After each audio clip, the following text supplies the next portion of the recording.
안녕하세요. 꿈꾸는 교회 디아스포라들의 새벽 이슬방을 시작하겠습니다. 다 같이 기도드리겠습니다. 새날 첫 시간 말씀과 기도로 하루를 열어갈 수 있도록 우리의 마음을 하나님께로 향하게 해주시오니 감사합니다. 우리의 연약함과 우리의 부족함과 우리의 허물을 아시는 주여, 오늘도 주님 우리를 강하신 능력의 손길로 붙잡아 주시어 자로나 우러나 치우치지 아니하고 강하고 담대한 모습으로 하나님 사람답게 항상 하나님 편에 서서 모든 것들을 바라보며 하나님의 시각으로 모든 것들을 해석할 수 있는 안목도 우리에게 허락하여 주시옵소서. 오늘도 주님을 의지하며 시작합니다. 주여 역사하여 주시고 인도하여 주시옵소서. 예수님 이름으로 기도하옵나이다. 아멘. 오늘 아침 우리에게 주신 하나님의 말씀은 시편 38편 1절로 10절까지 제가 읽어드리겠습니다. 여호와여, 주의 노하심으로 나를 책망하지 마시고 주의 분노하심으로 나를 징계하지 마소서. 주의 화살이 나를 찌르고 주의 손이 나를 심히 누르시나이다. 주의 진노로 말미암아 내 살에 성한 곳이 없사오며 나의 죄로 말미암아 내 뼈에 평안함이 없나이다. 내 죄악이 내 머리에 넘쳐서 무거운 짐 같으니 내가 감당할 수 없나이다. 내 상처가 썩어 악취가 나오니 내가 우매한 까닭이로소이다. 내가 아프고 심히 구부러졌으며 종일토록 슬픔 중에 다니나이다. 내 허리에 열기가 가득하고 내 살에 성한 곳이 없나이다. 내가 피곤하고 심히 상하였으며 마음이 불안하여 신음하나이다. 주여, 나의 모든 소원이 주 앞에 있사오며 나의 탄식이 주 앞에 감추이지 아니하나이다. 내 심장이 뛰고 내 기력이 쇠하여 내 눈의 빛도 나를 떠났나이다. 아멘. 고통 중에 부르짖는 기도라는 제목으로 함께 은혜를 나누려고 합니다. 오늘 본문의 시편 기자는 매우 심각한 질병으로 아마 고통을 당하며 하나님께 지금 기도를 드리고 있습니다. 1절에 보니까 여호와여, 주의 노하심으로 나를 책망하지 마시고 주의 분노하심으로 나를 징계하지 마소서라는 간구로 오늘 시편은 시작이 되어지고 있습니다. 시편 기자는 자신이 당하고 있는 신체적인 그 말로 다 표현할 수 없는 그 고통이 하나님의 징계로 말미암아 비롯되었다라고 생각을 하고 있습니다. 그래서 그는 하나님께서 그의 죄에 대한 징계를 멈추시면 그의 고통이 멈추게 되어질 것이라고 하는 기대를 가지고 하나님께 지금 요청을 하고 있는 것입니다. 하나님께 징계의 채찍을 거두어달라고 기도한 저자는 자신의 어려운 처지에 대해서 호소하기를 주의 화살이 나를 찌르고 주의 손이 나를 누르고 있다라고 표현을 하고 있습니다. 시편 기자는 몸에 화살이 찔리는 것 같은 고통을 당하고 있다는 겁니다. 막 찔러대는 그 아픔, 거기에 더해서 자신이 믿고 의지해왔던 하나님께서 자신을 심하게 누르고 있다라고 지금 말하고 있습니다. 주의 손은 하나님의 능력을 상징하는 단어인데 오늘 본문 2절에서는 하나님의 능력의 손이 심판의 모습으로 시편 기자의 숨통을 누르고 있다, 온 몸을 누르고 있다라고 지금 말하고 있습니다. 그 고통이 얼마나 심각한가를 우리 한번 상상해 볼 수 있을 것입니다. 3절에서는 저자는 하나님의 진노로 말미암아 자신의 살에 상한 곳이 없고 자신의 죄로 인해 평안함이 없다라고 말합니다. 무슨 말입니까? 몸은 상한 곳이 없고 마음은 평안함이 없다. 그는 죄로 인해서 하나님의 벌을 받고 있고 자신의 뼈와 살이 성한 것이 없다라고 지금 호소를 합니다. 요즘 말로 표현한다면 움직이는 종합병원 상태에 놓여져 있다는 겁니다. 그러나 시편 기자는 자신의 고통에 대해서 누구를 탓할 수 없는 안타까운 처지입니다. 이 모든 일이 그의 죄로 인해서 빚어진 일이라고 시인은 고백을 하고 있습니다. 다만 그 고통이 너무도 심해서 견딜 수가 없어 하나님께 제발 좀 살살 아프게 해달라고 지금 호소하고 있는 것입니다. 마치 이 말은 아프게는 하시되 조금 봐달라는 그런 내용입니다. 4절에서 시편 기자는 자신의 죄악의 무게를 감당하기 어렵다라고 고백을 합니다.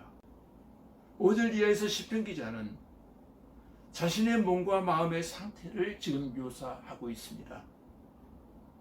그는 자신의 상처가 썩어서 악취가 나고 아파서 몸은 구부러졌고 허리에는 열기가 가득하고 살이 상한 곳이 없다라고 했습니다.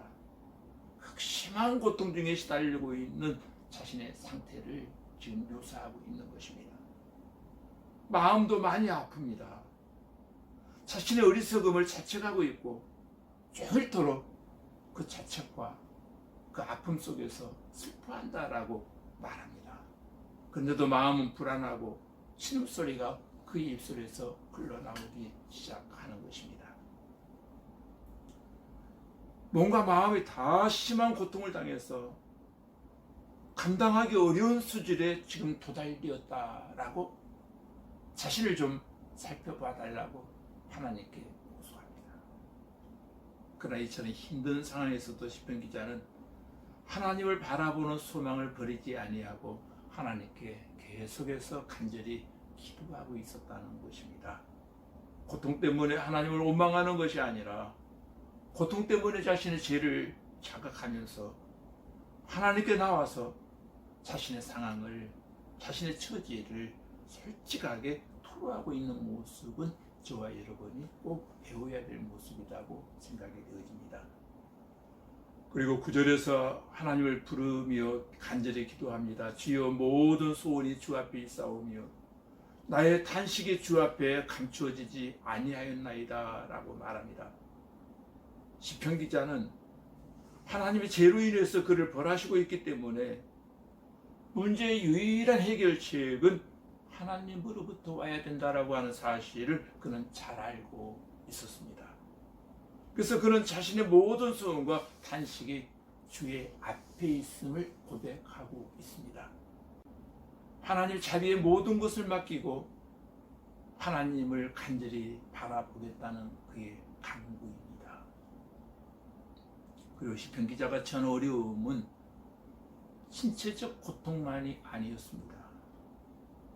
그는 자신과 가깝게 지내던 친지들과 이웃들이 그를 멀리하고 따돌리는 일이 일어나고 있었습니다. 친구, 친척뿐 아니라 사랑하는 자까지도 자신을 멀리했습니다. 거기다 더해서 이때다 하고는 그의 원수들이 그를 해치려고 합니다. 몸도 아프고 가까운 사람들은 예면하고 이것도 고통스러운데 이 기회에 시편 기자를 죽이자며 온종일 음모를 꾸미는 사람들이 주변에 있었다는 것입니다. 꼬리에 꼬리를 물고 아픔이 계속 진행되어져 가고 있습니다. 이런 상황에서 시편 기자가 할 수 있는 일은 아무것도 없었습니다. 주변 사람들이 그를 비난하지만 대꾸할 힘마저도 그는 없습니다. 원수들의 비방에도 대응하지 아니하고 그는 침묵으로 일관합니다. 시편 기자는 자기의 억울함을 항변하기보다 모든 형편을 아시는 주님을 찾는 것이 더 현명한 선택이라고 하는 것을 그는 잘 알고 있었습니다. 그래서 그는 하나님의 분명 그의 형편을 헤아려 주실 것을 믿고 그런 믿음을 가지고 15절에서 이렇게 말합니다.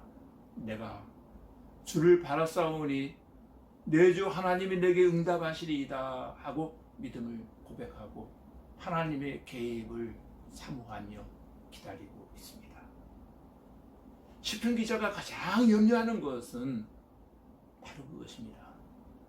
그가 망하기를 바라는 악인들의 기뻐하는 것이었습니다.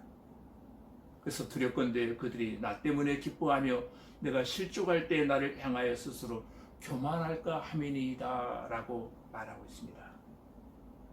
예전 성경에서는 본문을 이렇게 기록하고 있습니다. 나를 향하여 망자 존대할까 하나이다 라고 번역했습니다. 이 망자 존대한다라고 하는 말의 의미는 앞뒤 아무런 생각도 없이 함부로 잘난 체할까 두렵다. 소위 말하면 교만할까 두렵다. 내가 안 되는 것을 통해서 상대방들이 교만해질까봐 두렵다는 겁니다.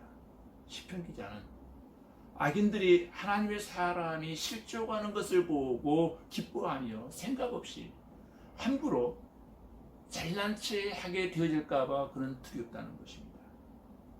18절에서 기자는 자신의 죄악을 알려고 자신의 죄를 슬퍼한다고 고백합니다. 이 말씀은 돌이키고 새로운 삶을 사는 시편 기자의 시작을 보여주고 있습니다. 죄 때문에 그는 슬퍼했습니다. 여기 슬퍼했다라고 하는 단어는 염려한다, 근심한다라고 하는 뜻을 가지고 있습니다. 시편 기자는 죄로 인해서 자식이 자신을 돌아보며 이제 염려하고 근심하고 있다라고 하나님께 고백을 하는 것입니다. 이렇게 시편 기자가 회개의 걸음을 내딛는 상황에서도 주변은 전혀 변하지 않았다는 것입니다. 그의 원수들은 여전히 활발하게 활동하고 시편 기자가 선을 행한다는 이유 때문에 그를 대적하고 그를 미워합니다. 이런 어려운 상황 속에서 시편 기자는 하나님, 제발 나 좀 버리지 말아주세요. 나를 멀리하지 마십시오. 라고 하나님께 탄원의 기도를 하고 있습니다. 그에게는 육체적 고통에서 해방되는 것보다 하나님과의 관계의 회복이 더 급하고 중요하다라고 하는 사실을 확인시켜주고 있습니다. 질병으로 고통받고 또 주변 사람들이 자신을 버리고 적대하는 절망적인 상황이 찾아왔지만 시편 기자는 여호와 하나님만을 소망한다. 하나님만을 바라본다. 그러니 하나님 속히 나를 도와주세요. 하나님은 나의 구원이 되십니다. 하고 형편과 처지에 좌절하지 아니하고 하나님을 부르며 하나님의 구원을 소망하는 말로 본문이 마무리되어지고 있습니다. 교우 여러분, 살아가신 본문 말씀을 통해서 한 가지를 묵상하면 참 좋겠습니다. 성도들은 우리에게 고난이 닥쳐왔을 때 혹 내게 무슨 허물이 있는지 아는지 확인해 보는 것은 좋은 태도입니다. 그리고 그 허물을 내가 발견했다면 하나님께 나와서 기도하는 것입니다.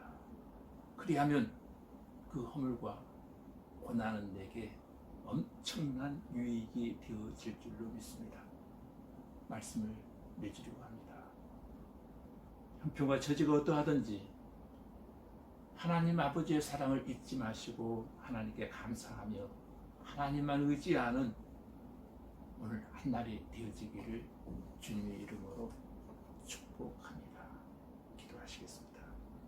구하라 그리하면 너에게 주실 것이요 찾으라 그리하면 찾아낼 것이요 문을 두드리라 그리하면 너희에게 열릴 것이니 구하는 이마다 받을 것이요 찾는 이는 찾아낼 것이요 두드리는 이에게는 열릴 것이니라 말씀하신 주님, 이 시간 크고 작은 모든 일 앞에 기도로 하루를 살아갈 수 있는 하늘의 사람들이 다 되게 하여 주시옵소서. 말씀과 기도로 하나님을 의지하는 한날 되게 하여 주시기를 원하오며 살아계신 우리 주 예수님 이름으로 축복하며 기도하옵나이다. 아멘.